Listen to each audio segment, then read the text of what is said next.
اس طرح کریں کہ وہ جس میں وہ سونا سا نعیم بخاری تھا، یا وہ جس میں وہ ایک گھوڑا تھا، یا کتے والا پلے انہوں نے لکھا تھا، تو اس طرح انہوں نے اس کا نام قرۃ العین رکھا، اور اس لیے میں نے اپنی بیٹی کا نام بعد میں قرۃ العین رکھا۔ یہ بڑا کمپلیمنٹ ہے۔ اچھا، جب ہم کوئی افسانہ پڑھتے ہیں، خاص طور پہ جو آپ کے دوسرے ہم اثر لکھنے والے ہیں، اس میں چغتائی ہیں، قرۃ العین ہیں، تو ان کے افسانوں میں ہمیں زبان کا چٹخارا یا زبان کی شیرینی خاص طور پہ محسوس ہوتی ہے، لیکن آپ کے افسانوں میں لگتا ہے کہ آپ محض زبان کو اظہار کا ذریعہ سمجھتی ہیں اور اس سے اتنا ہی کام لیتی ہیں، تو وہ تاثر آپ میں جیسا ایکسپیکٹ کرتا ہے ایک طالب علم ویسا نہیں نظر آتا، چٹخارا نہیں ہوتا اس میں مرچ۔ اچھا جی، میں دراصل مجھے زبان آتی نہیں ہے، اگر مجھے اچھی طرح سے زبان پر عبور ہوتا ہے، یا میں دلی میں پیدا ہوئی ہوتی اور مجھے زبان پر واقعی عبور ہوتا تو پھر آپ کو ضرور چٹخارا آتا۔ مشکل یہی ہے کہ میں جب سوچنے لگتی ہوں تو پھر میں زبان کی ایسی پرواہ نہیں کرتی۔ بانو آپا سے میرا یہ سوال ہے کہ گورنمنٹ کالج کے حوالے سے میں آپ 45 برس پہلے وہاں پہ تھیں، اور وہاں کے اساتذہ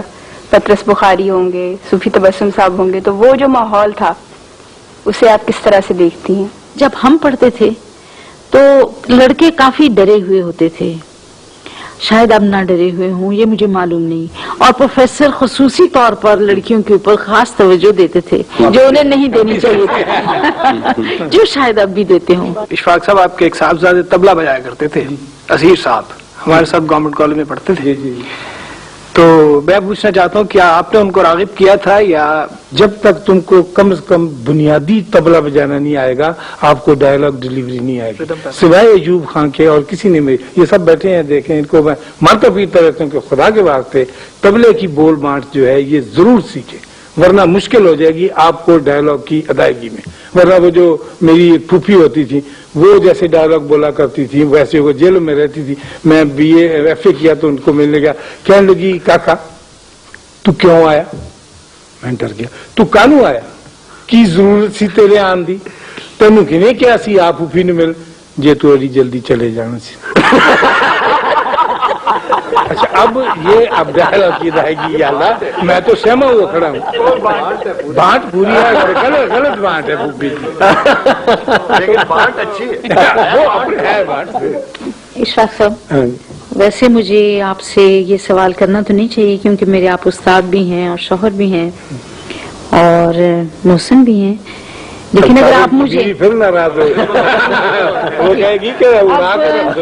اب اگر آپ مجھے تھوڑی سی اجازت دیں تو میں آپ سے ایک سوال کروں۔ بیویاں کچھ اچھی بات سیکھ لیں، ہماری بیویاں اچھی بات سیکھ لیں۔ اگر نہیں کی جی آپ کا پروگرام، جی دیکھیے بات یہ ہے کہ آپ نے محسوس کیا ہوگا کہ اگر کوئی بہت بڑا درخت ہو اور اس کے نیچے چھوٹی چھوٹی پنیری لگ جائے اسی درخت کی، تو اگر تا وقت ہے کہ اس کو نکال کر کسی اور جگہ نہ لگائیں وہ بڑے درخت نہیں بنتے ہیں۔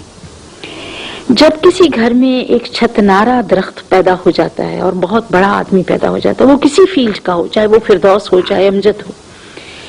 تو اس گھر میں عام طور پہ بونے جنم لینے لگتے ہیں اور ان کی شخصیتوں میں وہ پنپنے کی بات نہیں رہتی۔ ہمارے گھر میں آپ کی شخصیت کے ہوتے ہوئے میرا نہیں خیال کہ کوئی اور شخصیت اتنی قداور ہو سکتی ہے۔ تو سوال میرا یہ کہنے کا اور پوچھنے کا یہ ہے اشفاق صاحب کہ آپ نے اپنے آپ کو بڑھانے چھتنارا کرنے میں کچھ تو خدا کی مہربانی، کچھ آپ کی اپنی کوشش ہے، کیا کبھی رات کے پچھلے پہر یا شہر سے گئے ہوئے چین میں کسی ہوٹل میں بیٹھے ہوئے یا تاشکند میں بیٹھے ہوئے یا امریکہ میں بیٹھے ہوئے جب آپ بالکل تنہا ہوں، کیا آپ نے، جس طرح کہ میں احساس جرم سے بہت بار ٹکراؤ میرا ہوا ہے کہ میں اپنی اولاد کے لیے ایک کمپٹیشن کا، جو کمپٹیشن انہیں گھر سے باہر ملنی تھی وہ گھر ہی پہ مل گئی، وہ سزا انہیں گھر ہی پہ مل گئی۔ جب وہ مجھ سے بات کرتے ہیں تو وہ ڈرے ہوئے ہوتے ہیں